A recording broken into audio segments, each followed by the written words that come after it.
নবী করিম সাল্লাল্লাহু আলাইহি ওয়াসাল্লাম তিনি এক মহিলার ঘটনা সাহাবায়ে কেরামকে শোনায়। ও পর্দার আড়ালের মা, আমার নবীর কেমন দয়া ছিল গো, দয়ার কারণে কেন নবীকে ভালোবাসতে হবে। আল্লাহর নবী এক নবীজি সাল্লাল্লাহু আলাইহি ওয়াসাল্লাম বলেন, ইন্না ইমরাআতান উযিবাত ফি হিররাতিন হাবাসাতহা,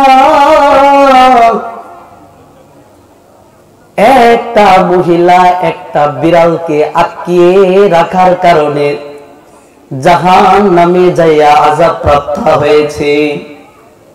ও মা শুনো, নবী আমার সাহাবায়ে কেরাম সহ সারা পৃথিবীর মানুষকে ঘটনা শুনিয়ে সতর্ক করে দেয়, একজন মহিলা কেন বিড়ালকে আটকিয়ে রাখার কারণে জাহান্নামী হয়ে যায়।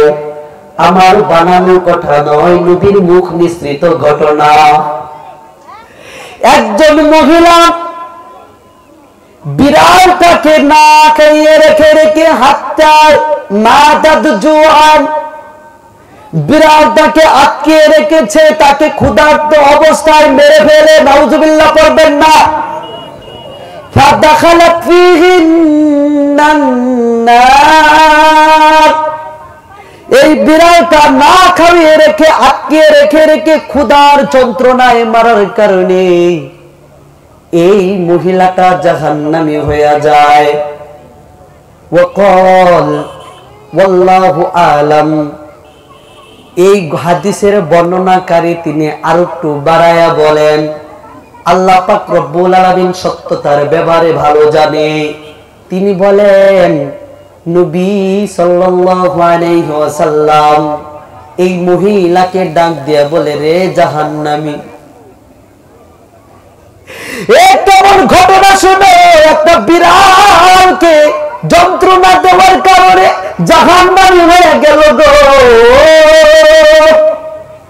লা আনতি লা আতআমতিহা ওয়ালা সাকাইতিহা ইযা হাবাসতিহা,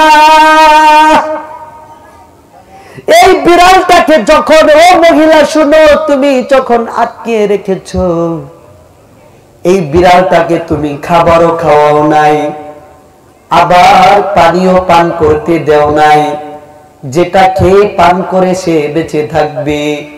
ওয়ালা আনতি আরসালতিহা, আবার তুমি এই বিড়ালটাকে ছেড়েও দাও নাই।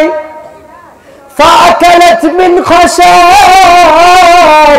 আরদি, যে এই বিড়ালটা পৃথিবীর জমিনে ছড়িয়ে ছিটিয়ে থাকা পোকা মাকড় ইঁদুর ধরে ধরে খেয়ে তার জীবনটা বাঁচিয়ে রাখবে, বরং তুমি বিড়ালটাকে আটকিয়ে রাখলে, না তাকে খাবার দিলে, না তাকে ছেড়ে দিলে, ক্ষুধার যন্ত্রণাতে তিলে তিলে তিলে তিলে তুমি তাকে মেরে ফেলেছ।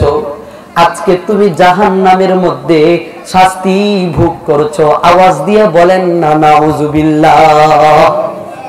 যেই নবীজি সাল্লাল্লাহু আলাইহি ওয়াসাল্লাম বিড়ালের ব্যাপারে সামান্য মেরে ফেলার কারণে জাহান্নামী হতে হয়েছে, বিড়ালের ব্যাপারে সতর্ক দিয়ে বলে বিড়ালের সাথে খারাপ ব্যবহার করবে না।